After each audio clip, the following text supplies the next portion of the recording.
car coming by here.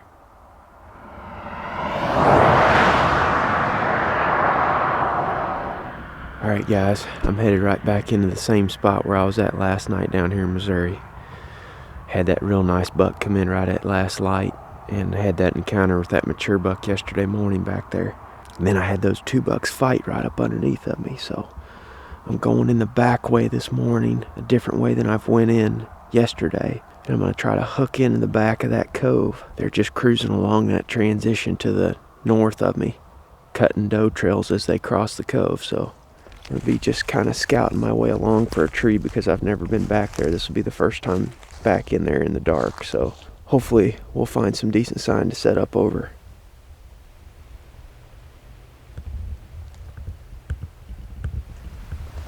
Good sized track right there. I was just creeping along through those woods, found a couple rubs, and then I got down here to this creek and I found a really fresh scrape right here.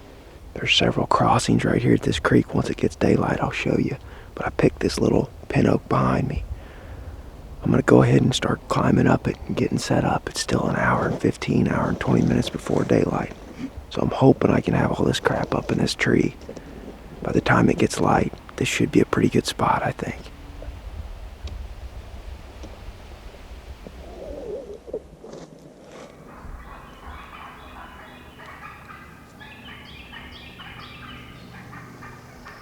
As you can hear, I got a bunch of turkeys behind me, pitching down. I got 2 turkey tags here in Missouri too, archery tags. Although I don't know how close I'm going to be able to get to them with this orange on. Pretty sure I can hear deer walking around me right now, up on these little hillsides. I'm right in between 2 bedding areas. I've got 2 really fresh scrapes right here at this creek crossing in front of me. The duck hunters are back at it again today, sounds like. We're 300 yards from where we sat last night, but I think we're in a really good spot. If the wind cooperates, I think there's a good chance there'll be a buck cruise through this opening this morning.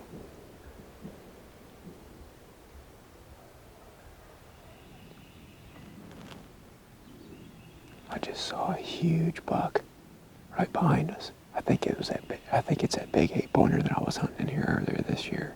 I mean, a huge buck. I grunted at him and I snort wheezed, but I'm not sure that he heard it. He was just walking slowly up there through the brush.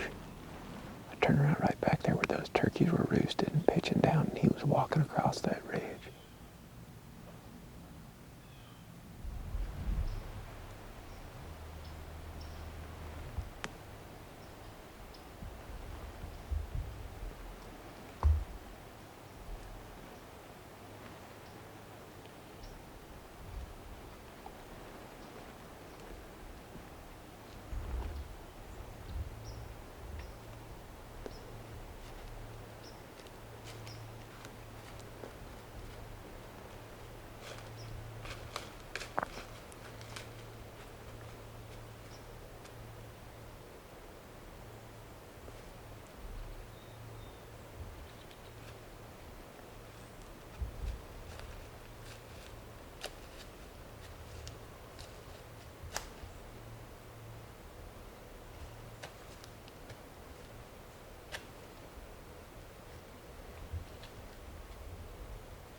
Exactly what we want right there.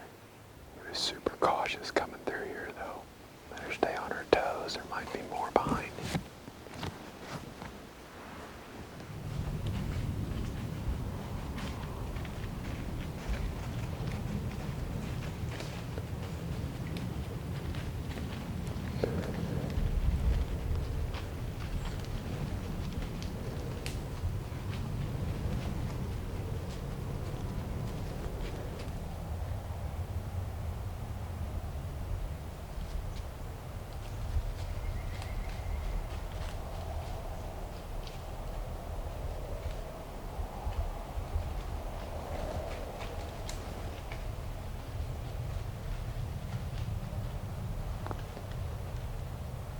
Just had those two does come by, act like they were getting bumped around. Just had two adult does come by, but they came right down out of there where that big buck was at this morning. Acted like they were being chased by something. I haven't seen anything pop up behind them yet, but they were both looking back and they both just ran right up here. Got my heart going because I could hear deer running and I figured it was a buck chasing a doe. I thought that big sucker and the doe was going to be right here at 15 yards when I turned around. But it was just two does. Had that 8-pointer come through a while ago right here below us. Came through perfect right in the middle of this hub. Had action all morning back in here. It's about 10 o'clock. I'm thinking about getting down. I haven't seen anything for some time now. The more I check this wind, the more I think it's going to be really good this evening. No deer this morning smelled me out of this tree. And the wind is supposed to be coming straight out of the southwest, which should actually mean that it's blowing over my left shoulder right here. Which back in there over my left shoulder is where that big 8-pointer was at this morning. But I've been dropping milkweed all morning and it's going that way. Almost like the wind is out of the southeast, not the southwest. Up here at stand height, it's wanting to suck back into this creek, which is perfect. That's why you gotta bring milkweed and you gotta check.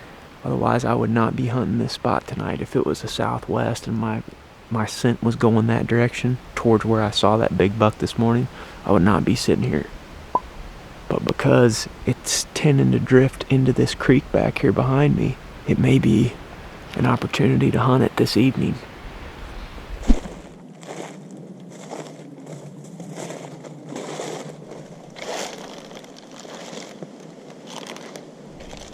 I left for a couple hours, ran to town, got some lunch, refueled my truck, and now I'm back in the stand. It's probably 1:30 right now. The time changed today, so that gives me about 4 hours of hunting time. Right back here in the same tree that I was at this morning. The wind is kind of funky in here. It's still flowing back down this creek, which is good. That's what we want. And right before dark, it's supposed to lay down at like 8-9 miles an hour. Last night it was dead calm and dark. I'm hoping that these deer tonight come out of that cedar thicket right over my shoulder here and come right down through here and work these scrapes, or at least go through this transition area. I know it's the beginning of the rut. The scraping activity goes down a little bit as the rut increases, but still like hunting over scrapes during the rut because bucks usually put them at trail intersections. Not necessarily every scrape, but in this instance, these 3 fresh scrapes right behind me are located directly in between these 2 big cedar thickets. That smaller, younger buck came out of the one from the west and came right down through the crossing this morning. And if you notice, he didn't work that scrape, but he walked right over top of it because it's located right there at that trail intersection. And I'm hoping that the wind holds true and stays down this creek tonight. If it does, I think we'll have a good chance.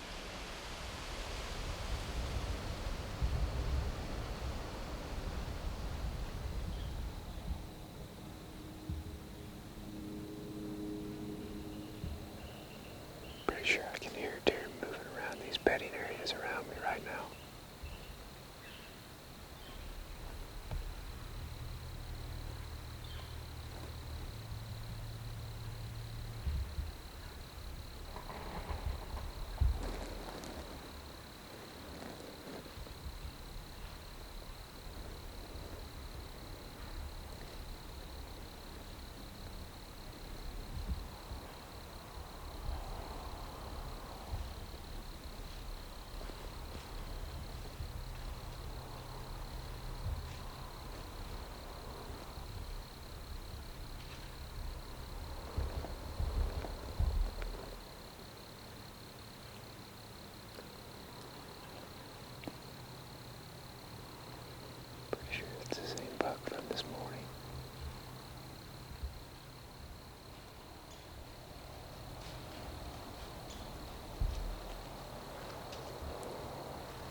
Just had a young buck come by about 40 yards away.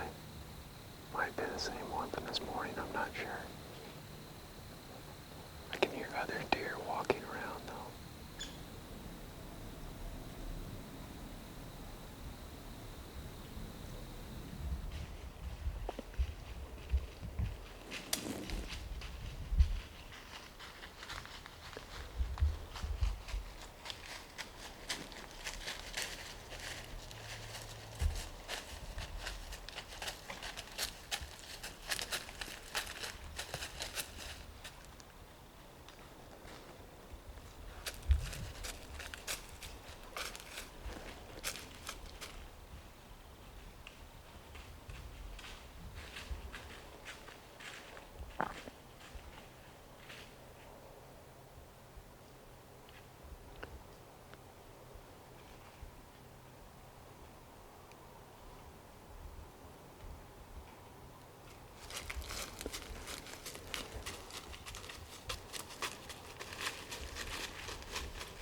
Where?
Me.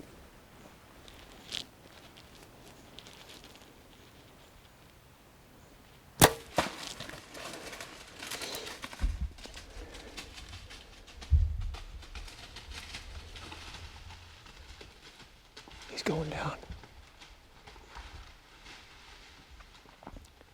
He just crashed. Yes. Holy cow. Yes. I ranged the other side of that creek earlier. It was 24 yards. I held my 20-yard pin just a hair high. Oh, running out of light. And this is like probably my last day in Missouri with a bow. I've been chipping away at these bucks in here for the last couple of days. These bucks walked right underneath me, as you guys saw. I didn't even have time to turn the GoPro on. And I could not get drawn back on them because it was so quiet. Every time I'd make a move, one of them would look up here. And I was like, okay, well, they're heading to those scrapes. So I'll just let them go out to the scrapes and start working them. And I did, but they never gave me an angle. And then the first buck walked back through down the creek right there. Yes. And I knew that other one was going to follow him. I saw that great big 8-pointer in here this morning. I wasn't able to get any footage of him because he was way back here in the timber. And that's the buck that I've been in here hunting all fall in this general area. Even back in September. That's one reason why you guys didn't see me as much. Because, well, Ted and Dylan were killing bucks and I was hunting this big buck in this big block of woods. But I don't care. All I'm after is a nice buck and a good, clean opportunity at him. That's inside 25 yards. That's exactly what I just got. I took my time on that shot, made sure that I didn't hit the camera. Oh, yes, yes. I can't wait to call the guys and let them know. I have to call my old man too and have him bring the deer cart out here because I'm almost positive he died right on top of that hill. I just got down. Let's go over here and take a quick look at the arrow. Oh yeah, look at that. That arrow is buried in there. I think it smoked him. I'm gonna leave the arrow here though until I go get my dad and some more lights, and then we're gonna come back here and go to tracking. You got knives? Yeah. And some lights? And some lights, bottle of water. How about that? Yeah, all right. There you go. You're uptown. I gotta put some of this gear down. Okay. Did you bring the cart too? I have a deer cart and I have straps. Luckily he ran towards the truck. That's a good way for him to run. Kenny Warburton, deer recovery specialist. We're gonna make her. Squeaky wheels ain't a problem now. See the knock down there in the creek? Yeah, I see it right there. According to the footage, the deer turned and just ran straight up this hill right here. And it sounded like he just crashed right at the top, so I'm just gonna ease up there. Yeah, I got blood right here, Dad. Yeah, right here on these leaves.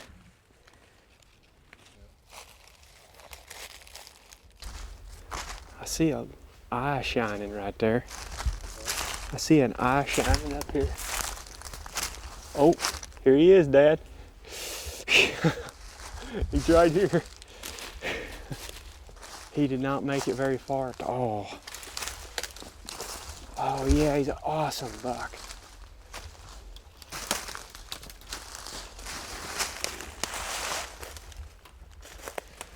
Look at that, Pops. What do you think of that? There you go. Thanks. All right. Thanks for coming with me. All right. There he is. Yep, I thought he was a 9-pointer. Pretty buck too. That's a pretty arrow shot there. It looked like it come out low right there. Mm-hmm. Oh, yeah. You go. Yep. There he is, right behind the shoulder. Dead center. Right behind the shoulder, came out right there at the base of the shoulder on this side. Blew clear through him. Missouri public land buck down.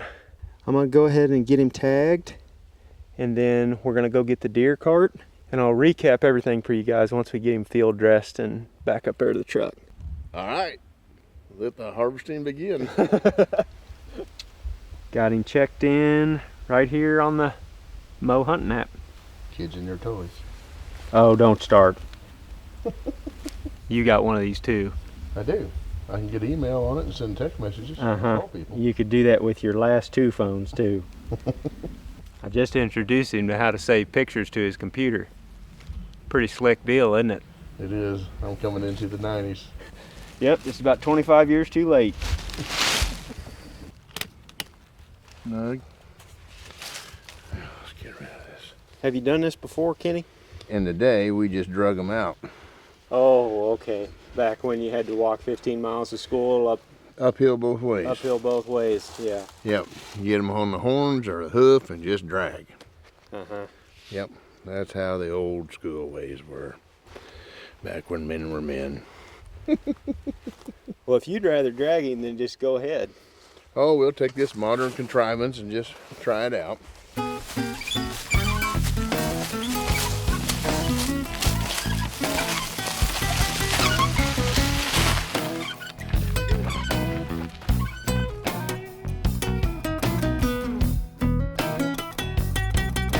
I'm just gonna do a little tailgate talk here about the hunt. I'll meet you at the house. We'll have something good tip. Okay.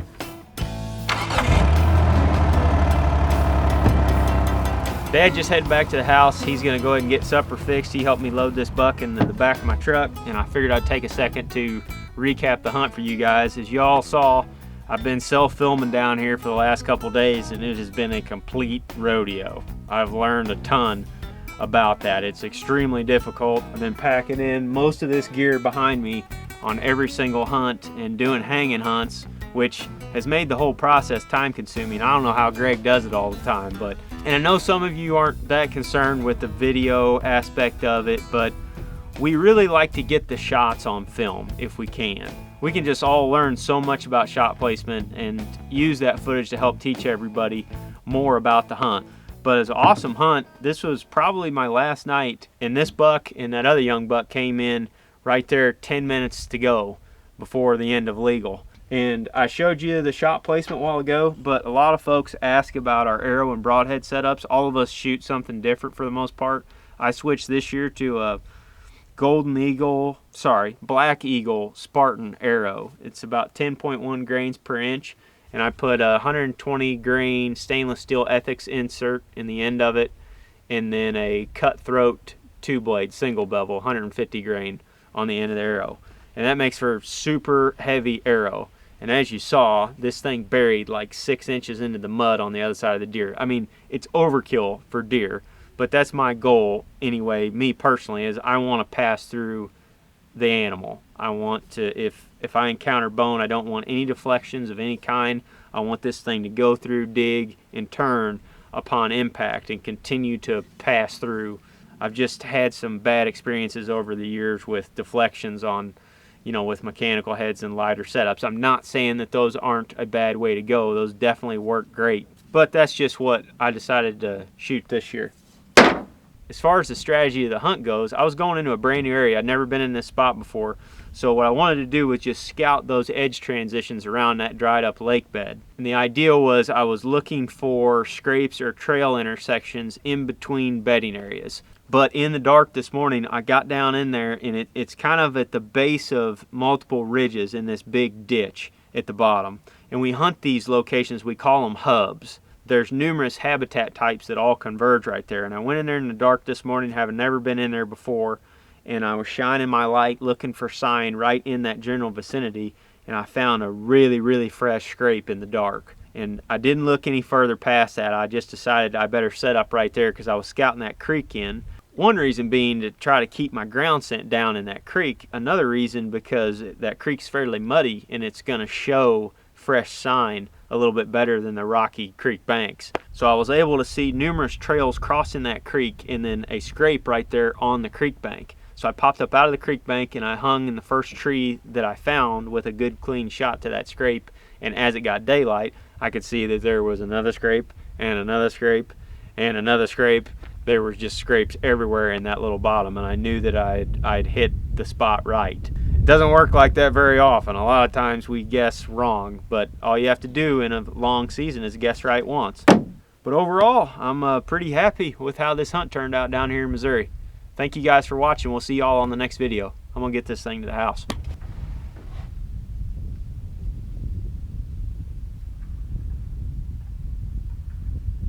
There's 2 bucks fighting behind me.